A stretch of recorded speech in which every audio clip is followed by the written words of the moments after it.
Claro. Mario, ahora pasando al otro punto, creo que das un diagnóstico general en torno a esto y sobre todo creo que el mensaje es no caigan en estos análisis sin contexto que podrían ser más como para generar una cierta incertidumbre y de ahí irse a un pánico. Pero en Argentina está ocurriendo un fenómeno con Javier Milei en donde hay una ola de privatizaciones, privatiza absolutamente todo y empezamos a ver el opuesto exacto de la política del presidente López Obrador. Creo que si hay un opuesto exacto en política económica y en decisiones gubernamentales es justamente el de Javier Milei. ¿Qué pasa o qué podríamos decir respecto al tema de Javier? Porque te voy a poner un par de ejemplos.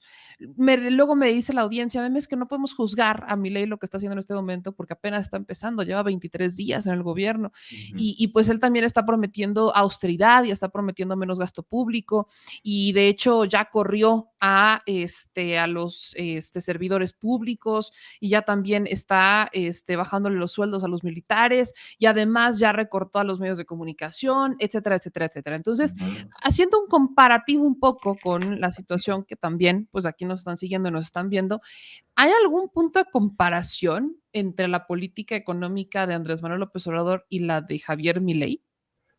Es un comparativo pues muy interesante porque en apariencia podrían coincidir en algunas cosas, pero en otras son totalmente distintos, ¿no? Y voy a ir conforme me vaya viniendo a la mente, ir tocando distintos ejemplos, ¿no? Te pongo el caso de la austeridad, ¿no? El presidente López Obrador siempre fue muy enfático o ha sido muy enfático en que hay que ajustarse el cinturón de arriba para abajo, digamos, ¿no? De las estructuras más elevadas o la burocracia dorada hacia abajo. ¿Qué implica eso? Pues eliminó algunas subsecretarías, unidades, titulares de unidad, direcciones generales adjuntas, los sueldos en la cúpula no suben mucho, eliminó algunas prestaciones, eliminó algún gasto excesivo corriente, viajes al extranjero, que en una dependencia quizá no cuente tanto a nivel nacional, pero sí es en todas las dependencias, en todo el aparato burocrático, ya empieza a tomar forma, ¿no? Eliminar también, por supuesto, el aparato que estaba en presidencia, donde se gastaba mucho. Mi ley propone una austeridad un poquito más desde abajo hacia arriba, ¿no? Una austeridad que le pega, por ejemplo, a los pensionados. En México no se ha tocado las pensiones, es más, al contrario, en México se hizo una modificación silenciosa, pero muy importante de las pensiones o el reglamento de pensiones al IMSS, que va a implicar que tengan que aportar un poquito más los patrones y que haya pensiones un poquito más dignas, contributivas. En las no contributivas, pues ya no tengo que ahondar en eso, aumentaron más de 400% y se amplió a un universo total, ¿no? Ese es otro ejemplo. Milei las está buscando pues reducir en Argentina. Luego, insisto, en algunas dependencias se ha ajustado sobre todo nuevas contrataciones en la cima. En el caso de Milei, pues está básicamente buscando desaparecer o ya desapareció algunas dependencias de manera pues total, ¿no? En el caso del CONICET, pues hay rumores de que buscaría eliminarlo, si no completamente, sí desarticularlo de una forma que ya pues se vuelva muy difícil de operar. En México hubo cambios al CONACYT y hubo algunos esfuerzos de austeridad arriba, pero de ninguna manera podríamos decir que está desmantelado el CONACYT, ¿no? Eso podría ser, digamos, otro ejemplo. Luego, mi ley está proponiendo privatizaciones. AMLO, pues, no me viene a la mente, seguramente no sé si habrá algún activo que se vendió o no, pero no cuenta como las privatizaciones que vimos en los sexenios de Carlos Salinas, que ya lo habíamos visto en México, y que Milei ahora pues básicamente quiere acabar con todas las empresas públicas del Estado, ¿no? O sea, puso básicamente hasta la posibilidad de vender de estaciones de energía nuclear, ¿no? Del Estado. En México hemos visto incluso al revés, un esfuerzo por traer al Estado, recuperar para el Estado ciertas facultades, ¿no? El gas bienestar, por poner un ejemplo, también CFE está ofreciendo ya servicios de Internet, hay una aerolínea mexicana, cuando Milei busca privatizar o ya desincorporar totalmente aerolíneas argentinas. Pemex pues se ha hecho un esfuerzo para rescatar los mismos CFE, Milei está buscando vender el 51% de lo que queda de YPF, ¿no? Entonces ahí también hay marcadas diferencias entre los dos, ¿no? Ahí sí están en las antípodas, ¿no? En las privatizaciones de Milei, pues AMLO pues, no las comparte y al contrario, ¿no?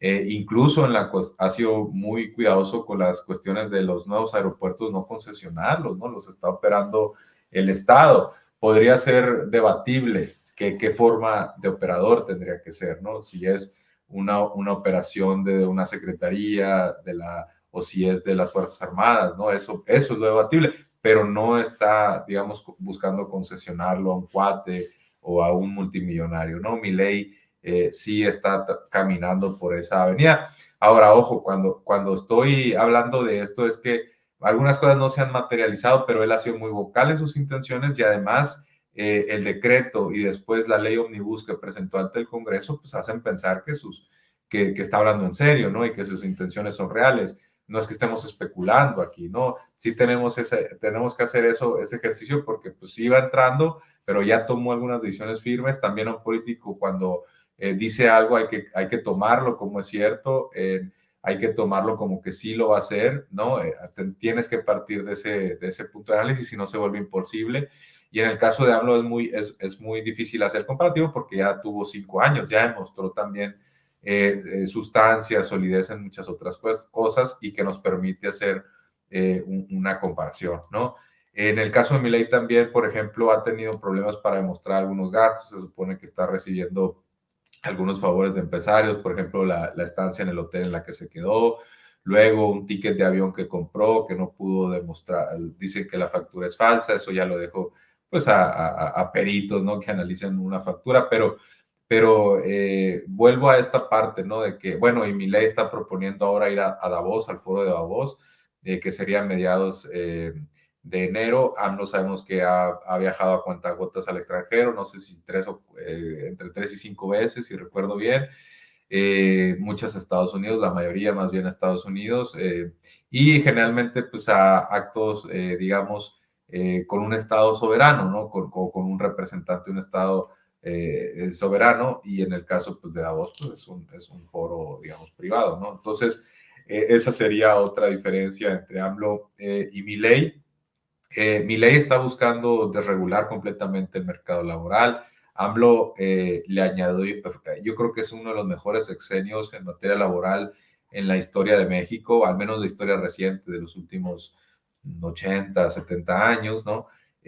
No solo por el salario mínimo, insisto, se hicieron reformas en materia de la subcontratación, algunas en materia que tienen que ver con materia de vacaciones, se hicieron algunas cuestiones de regulación adicional para la seguridad de los trabajadores, y es difícil encontrar una desregulación, ¿no? Y en cambio, mi ley va por la desregulación casi total de los mercados laborales en Argentina, ¿no? Que eso es lo que tiene a los sindicatos movilizados. Aquí en México los sindicatos, si hemos visto huelgas, han sido de corta duración, muchas veces por temas de democracia sindical, más que por alzas salariales o un cambio regulatorio o algún conflicto con el gobierno federal, ¿no? Ha sido por otros temas. Y aquí en Argentina las estamos viendo, pues porque básicamente se está buscando desregular casi en su totalidad el sector laboral, no me gusta decirle tanto el mercado laboral, ¿no? Pero esa sería otra de las diferencias. Milei también está proponiendo algo que podría interpretarse como entreguismo de los recursos naturales del país. Sabemos que en Argentina es un caso distinto porque, por ejemplo, en el caso del litio son las provincias las que deciden qué tipos de proyectos se van a pues, ejecutar o dar a privados, concesionar. En el caso de México, pues ya lo declararon no concesible, se han otorgado pues muy pocos, si no es que ninguna concesión minera, habría que revisar el último estado, pero han sido muchas menos que en otros sexenios en el peor de los casos. Se ha sido muy cuidadosa con entregar pozos de agua, ¿no?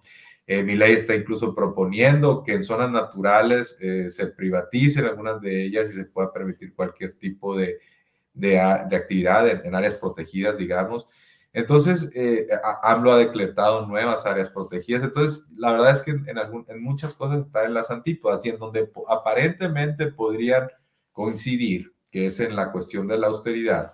Milei está buscando básicamente imponer la austeridad en el pueblo en vez de la casta. Él en algún momento había dicho que la casta iba a pagar y no es cierto. O sea, ¿cómo vamos a considerar a los pensionados, a los jubilados, pues la casta, ¿no?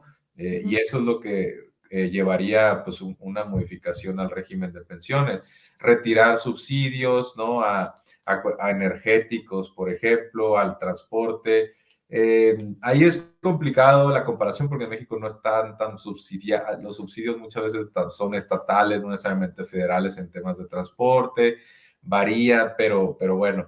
Entonces, a lo que voy es que sí están en la mayoría de los casos en las antípodas y en donde aparentemente podrían coincidir. Hay que echarle un poquito más de lupa porque nos damos cuenta que AMLO, su idea de austeridad, va de esta frase que creo que sí la cumple pues a cabalidad, que es no puede haber gobierno rico con pueblo pobre. Milei dice que es la casta la que va a terminar pagando, pero yo creo que se refería a él pues simplemente a los kirchneristas que estaban en el poder, pero no habla de la casta económica, de la casta mediática. Ojo, mencionabas también que está buscando reducir costos a los medios, pero sobre todo es a los medios públicos, ¿no? Sí. AMLO le ha bajado los subsidios y drásticamente en un 80% más o menos con respecto a Peña Nieto a los medios privados, ¿no? Quedan, sí, montos que se siguen otorgando, pero la disminución ha sido muy importante. Milei está básicamente proponiendo desaparecer los medios públicos, ¿no? Convertirlos en privados, privatizarlos. Entonces, por eso digo que aparentemente podrían coincidir en unas cosas, pero ya que nos ponemos a analizarlo un poquito más a fondo, descubrimos que están prácticamente en las antípodas, ¿no? ¿Podríamos decir que Milei entonces se parece un poco más a Cedillo y a Salinas? Sí, se parece yo creo un poquito más a Salinas. Cedillo estuvo muy condicionado por el mismo error que cometió él, ¿no? Esa transición del 94-95, pues siempre se han querido echar la bolita entre los dos, pero para mí son igual de responsables, son corresponsables.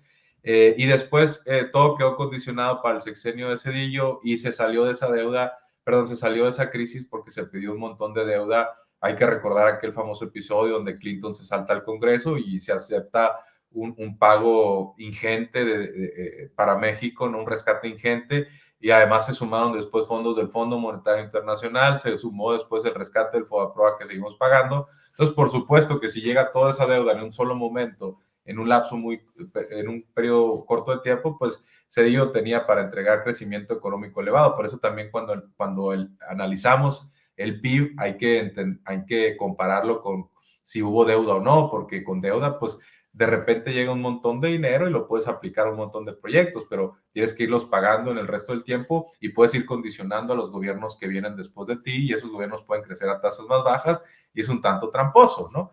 Entonces, y Salinas, regresando al comparativo, Salinas sí privatizó pues no sé cuántas empresas, ¿no? Hay por ahí una cifra, son miles, ¿no? Para acabar pronto, cientos o miles de empresas.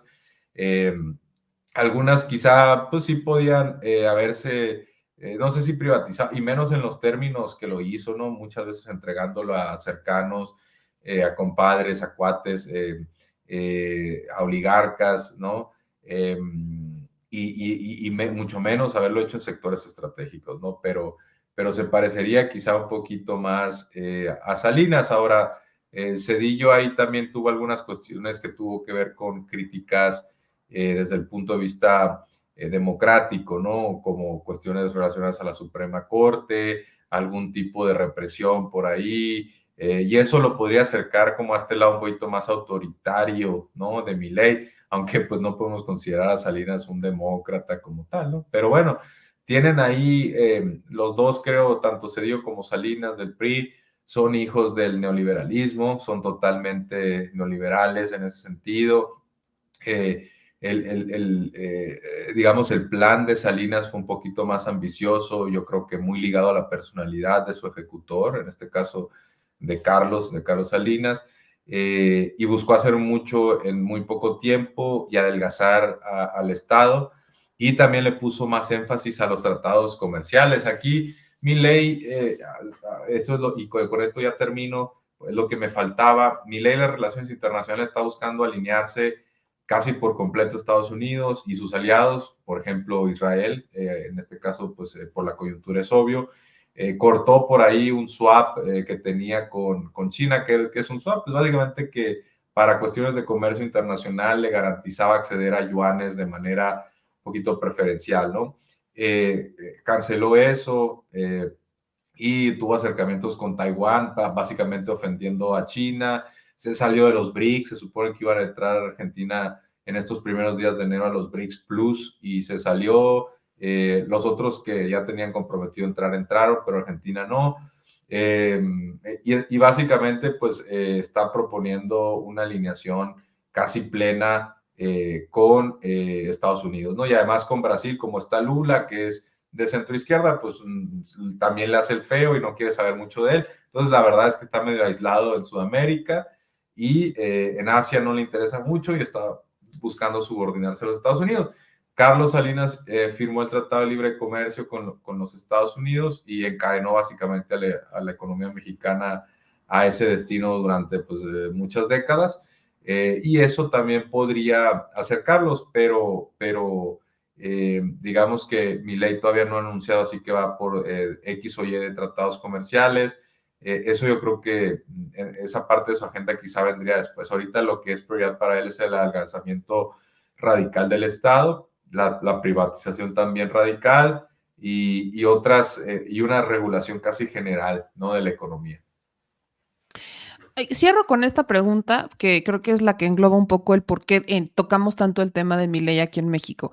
Hemos visto cómo Salinas Pliego, sobre todo un empresario con una alta difusión, está respaldando estos proyectos libertarios, ¿no? Respalda a un Eduardo Verástegui, que es como la versión de Milei aquí en México, y aunque no han tenido fuerza, no, ni siquiera logra Eduardo Verástegui juntar las firmas requeridas para ser candidato independiente, sí hay un intento de abrir un partido o de crear un movimiento formal en México como el de Milei en Argentina.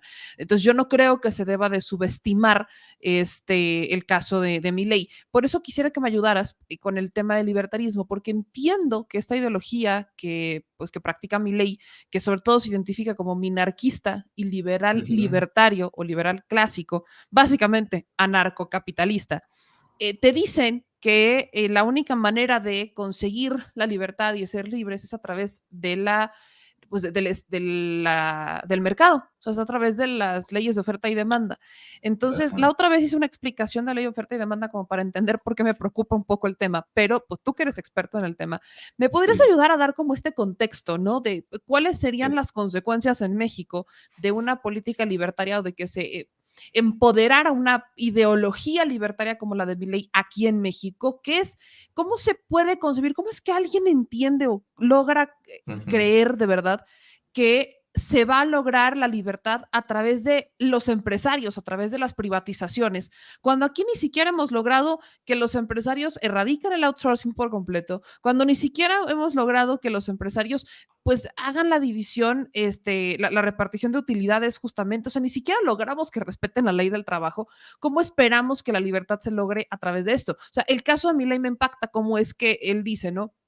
Los contratos van a poder ser negociados y se van a poder pagar con carne, leche, criptomonedas, dólares, yuanes o euros. Y cuando la gente quiere pagar una renta, le están cobrando las rentas en dólares y no tienen ni siquiera los dólares, o sea, quieren dolarizarlo cuando el dólar está en su peor momento. Aquí en México ayer, ¿no? Sacaban como todo el tema de es que hubo un gasolinazo por un ajuste mínimo del IEPS, pero en Argentina sí hubo un gasolinazo y hay unas filas gigantes para el combustible y políticos mexicanos como Salinas Pliego y demás justifican las medidas de Argentina como para irnos metiendo el discurso de miren, todo va a estar bien, van a ver cómo va a lograr una Sí. recuperación histórica y ta, ta, ta. Entonces, ¿qué es lo que podría pasar? ¿Qué es lo que hay detrás de esta ideología empresarial corporativa de los libertarios?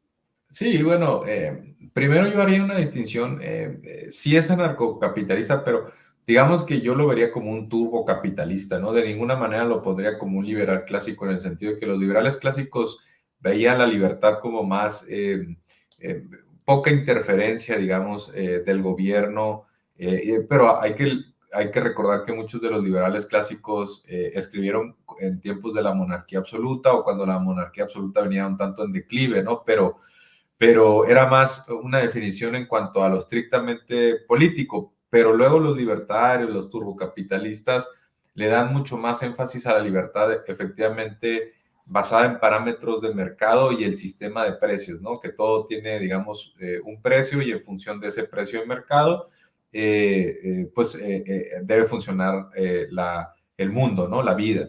Y entonces, si tú quieres alquilar tu vientre, si tú quieres vender a tu hijo, si tú quieres portar un arma, lo puedes hacer perfectamente, ¿no?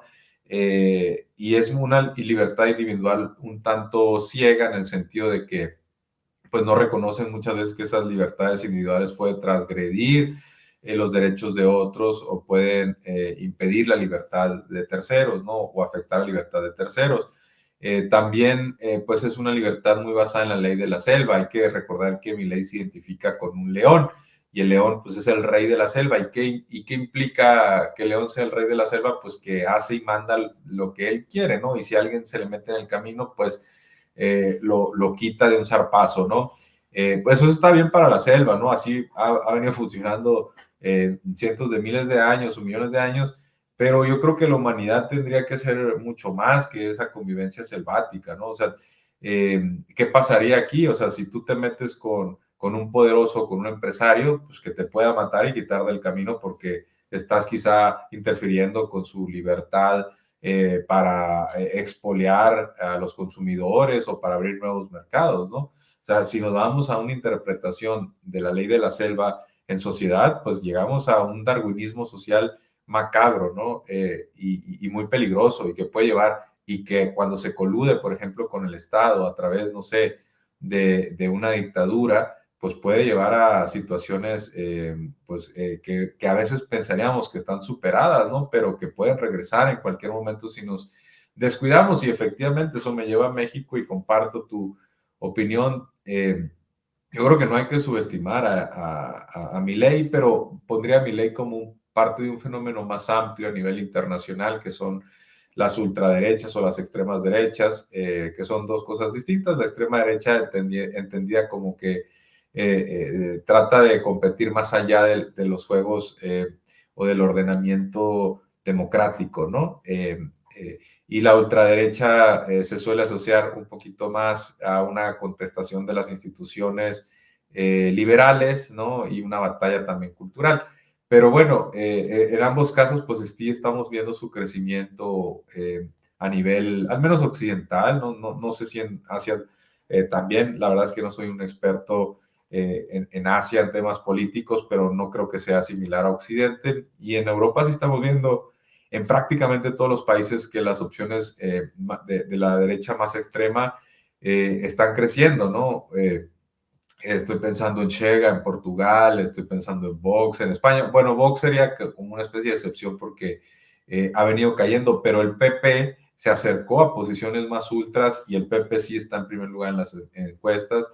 En el caso pues, del Reino Unido, Reform ha crecido un poco, podría llegar a los 2 dígitos en el Reino Unido en las siguientes elecciones. En el caso de Francia, pues Marine Le Pen en estos momentos su partido es primer lugar.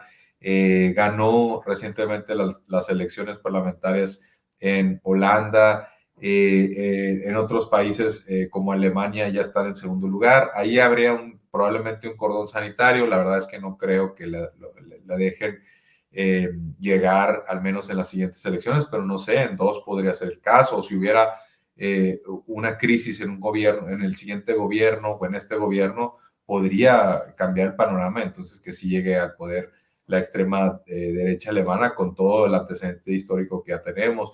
También gobiernan opciones ultra neofascistas en Italia, ¿no? Entonces, ojo, a veces pareciera que Europa está muy lejos, pero también ya que nos movemos al continente americano, pues empecemos por Estados Unidos, donde tenemos a un partido republicano donde esa ala un poquito más nativista, extrema, ha ido ganando peso desde el Tea Party, que fue un movimiento que surgió para enfrentar al presidente Obama, y a partir de eso se fueron radicalizando, digamos, las posturas de derecha en los Estados Unidos. Y luego también hemos visto el incremento de las derechas en Chile, donde probablemente, no sé si ganarían las elecciones, porque por ahí pudiera regresar uno de los partidos tradicionales, pero sí estarían en quizá en segundo lugar. En el caso pues, de Argentina gana Milei, en Brasil pues Bolsonaro, aunque pierde este intento de reelección, deja pues cierta fuerza parlamentaria, ¿no? En el caso de Colombia, pues hay un tipo medio que coquetea con ideas de ultraderecha, estuvo cerca también de arrebatarle el primer lugar a Petro en el balotaje. En Bolivia ya vimos que pues, hubo un golpe de Estado. Entonces en América Latina también tenemos motivos de preocupación, y estas ideas se pueden contagiar, van validando, un triunfo va validando las opciones de otras fuerzas políticas. En Uruguay creo que ya hay un intento de crear un partido libertario. En México pues están las opciones ya directamente que están tratando de entrar a la boleta en 2024, como es un Verástegui, aunque va muy mal. La verdad es que yo mismo reconozco que yo creía que sí iba a entrar, y no creo que no entre porque no hay un deseo de que entre, o no hay un público ansioso de que entre, sino porque la verdad es que ha sido muy mal operador político, y no tiene territorio. Es una persona que viene de los Estados Unidos y que no se preocupó mucho antes por forjar ciertas relaciones. Tiene una alianza ahí medio tenue con Ricardo Salinas Pliego, que Ricardo Salinas Pliego, tanto por el escaparate que tiene en sus empresas, sobre todo en la parte mediática, tiene hasta encuestadoras, ¿no? Tiene representación, luego también hay que recordar que en México tuvimos telebancadas, ¿no? Por todo eso que tiene Ricardo Salinas Pliego, pues el dinero que mueve mucho de la política contemporánea a nivel mundial, pues podría representar una opción, quizá no en 2024, pero sí en 2030, directa o indirectamente, ¿no? No sé si él quiera postularse en algún momento como a candidato. Yo tengo la sensación de que sí lo puede hacer por allá del 2030, pero incluso si no lo quisiera, pudiera ceder el bastón a alguien más y apoyarlo con todos los recursos, ¿no? Entonces, en Argentina la opción de Milei se activó por varias razones, ¿no? Seguramente ya lo has analizado, Meme, pero de ahí que tenga que ser muy, muy cuidadosa a la izquierda, porque la economía importa mucho, y creo que en este caso, pues la mezcla de inflación es tramposo, ojo, lo que quiere hacer Milei, porque hay una recesión, sí, pero pues está utilizando este motivo para querer hacer un giro casi de 360 grados de todo lo que se ha venido acumulando en Argentina en las últimas décadas, deshacerlo, romperlo y empezar muchas cosas desde cero, de nuevo, ¿no? Que tomaría muchos años recuperarse probablemente, y quizá a un Salinas Pliego también le gustaría ver algo así para que sus sectores se vieran beneficiados, pero la verdad es que es muy doloroso, muy costoso, y desafortunadamente sí había alternativas, ¿no? Y Milei está optando por una muy conveniente a sus intereses, a la gente que está detrás de él, a su ideología, pero no necesariamente amparada por una política pública sólida, por respaldo popular, por consensos, mucho menos, ¿no? Los macristas sí fueron funcionales al triunfo de Milei, y entonces aquí habría que ver. No sabemos si en un futuro en México, pues no, un PAN o un PRI se vuelvan funcionales a intereses de ultraderecha, y entonces pues tengamos que la mezcla de esos partidos tradicionales con una opción nueva, pues cree, digamos, un núcleo ya que no, del cual pues no, ya tengan la capacidad, por ejemplo, de vetar cosas en el legislativo y de en algún momento montar una opción de crecimiento, ¿no? Entonces, por eso no hay que subestimar en política, no hay que dar a nadie por muerto, ¿no? De manera individual, y mucho menos a nivel, digamos, movimientos, partidos, ideas, ¿no? Sobre todo si estamos viendo en el mundo crecer a la ultra y a la extrema derecha, pues en México habría que poner algunas barbas a remojar, no todas quizá, no quizá en 2024, pero pensando en el siguiente ciclo, en lo que venga después, ahí sí yo no estaría pues alarmado, pero sí atento, ¿no? Con una sensibilidad para entender el fenómeno y tratar de ir poniéndole cotos democráticos, ¿no? Tratar de seguir con los resultados, como hay por ahí, recomiendo en Jacobin una columna muy interesante, una entrevista que se publicó ayer, creo, a Álvaro García Linera, de por qué las izquierdas latinoamericanas deben ser radicales para evitar los embates de la ultraderecha, ¿no? En crecimiento. Entonces, los invito a leerla porque ahí vienen algunas claves, ¿no? Hay que tener programas ambiciosos, programas que den resultados, que reduzcan verdaderamente la pobreza. Los instrumentos son debatibles, pero que sí tenga resultados el progresismo, porque si no, te come el discurso de la ultraderecha, ¿no? Mi querido Mario, te agradezco mucho que nos acompañaras esta noche. Ayúdame diciéndole a la audiencia dónde pueden seguirte para justamente ver lo que publicas, estos análisis, estos comentarios que haces, para que tengan un criterio y ahora sí que cada quien se lo pueda generar. Claro que sí, con gusto me pueden seguir en X, antes Twitter, bajo el arroba Mario-Campa y está en pantalla. Y pues agradecerte a ti el espacio, la oportunidad y seguimos en contacto para futuras colaboraciones, ¿no?